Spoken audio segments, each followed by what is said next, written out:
இது அமித்ஷாவுக்கும் பிஜேபிக்கும் அன்போடு நான் சொல்லிக்கிறேன். தவறு பண்ணிட்டீங்க நீங்கள். என்னன்னு கேட்டால் நயினார் நாகேந்திரன் எனக்கு ரொம்ப நண்பர், பல வருஷமாக நண்பர். அப்படிப்பட்ட ஃப்ரெண்ட்ஷிப் நாங்கள் அன்போடு அவரை பண்ணையார்னு கூப்பிடுவோம். சகோதரி தமிழிசை தந்தையார் குமரியானந்தன் இருந்த மறுநாள் போனப்போ விசாரிக்கிறதுக்கு கிடைத்தார். நான் யூகிச்சு அட்வான்ஸாக வாழ்த்து சொல்லிட்டேன். இதில் பலிகடா பண்ண போகிறது யார? அண்ணாமலைன்னு எனக்கு தெரியும். நிச்சயமாக பண்ணுவாங்கன்றது எனக்கு தெரியும்.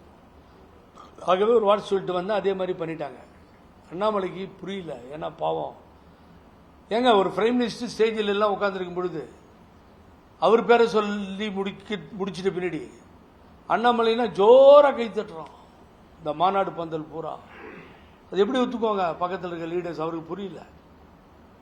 ஒரு கட்சி உருவானதே அதில் தானே. அனைத்து இந்திய அண்ணா திராவிட முன்னேற்ற கழகம் தலைவர் மேலே வராருன்னா அது இருந்த எதிரொலி கைத்தட்டல் இதையெல்லாம் பார்த்து தானே இப்படி ஆச்சு. பாவம் அவருக்கு புரியல. அவர் வந்த பின்னாடி எனக்கு அம்மா பேசுறதுலையும் தலைவரில் பேசுறதையும் நமக்கு அண்ணாமலையோட நிறைய டிஃபரன்ஸ் இருந்தது. ஆனால் அது பின்னாடி ஒரு புரட்சி தலைவர் எம்ஜிஆர், புரட்சி தலைவர் அம்மான்ட்டார். என்னாச்சு இன்னைக்கு அவரை பலிகடா? ஏன்னா பிஜேபி அங்கங்கே கொஞ்சம் கொஞ்சம் இருக்கு.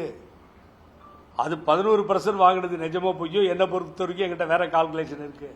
ஆனால் அது அடிச்சடிச்சு அவர் சொல்லிட்டு இருந்தார் 11%, 7 இடத்துல டெபாசிட் போயிடுச்சு, 13 இடத்துல 3வது இடத்துக்கு போயிட்டீங்க, நீங்க அதிமுக அவ்வளவுதான் பிஜேபி வந்துருச்சுன்னு அந்த பிஜேபியினுடைய தலைவர் அவர் கட்சிக்காக பேசிட்டு இருந்தார்.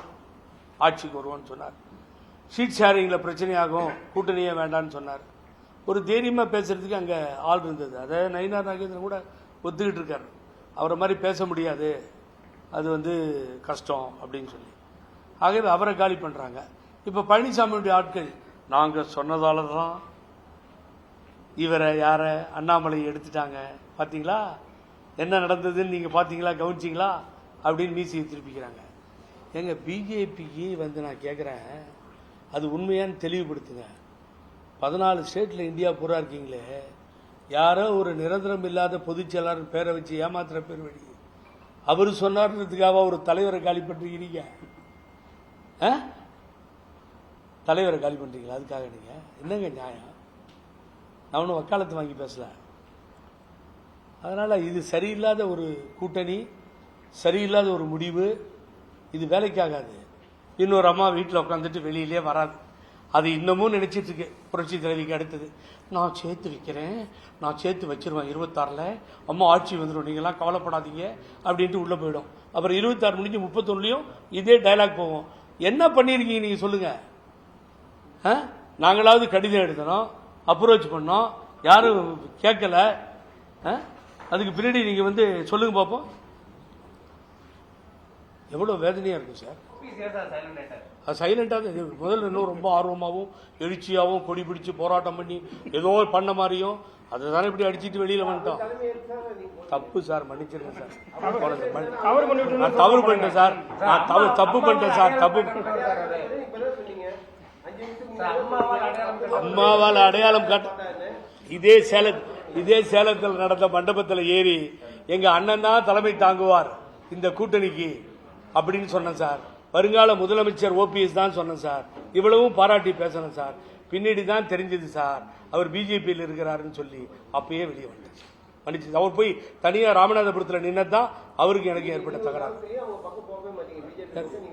சார். இல்ல சார், போற மாதிரி எங்களுக்கு ஐடியா இல்லை சார். நாங்க போக மாட்டோம். நான் சொல்றது நல்லா கவனிங்க, நீங்க நான் புரிஞ்சுக்கோங்க. 5 வருஷ காலம் திமுக பிஜேபியோட பயணம் பண்ணியிருக்கு. 10 மாத காலம் அதிமுக பிஜேபியோட பயணம் பண்ணியிருக்கு. கடந்த கால வரலாறு. இந்த அனுபவத்துக்கு பின்னாடி தான் அம்மா வேண்டான்னு சொல்லி முடிவு பண்ணிட்டாங்க சார். இதுதான் நடந்தது.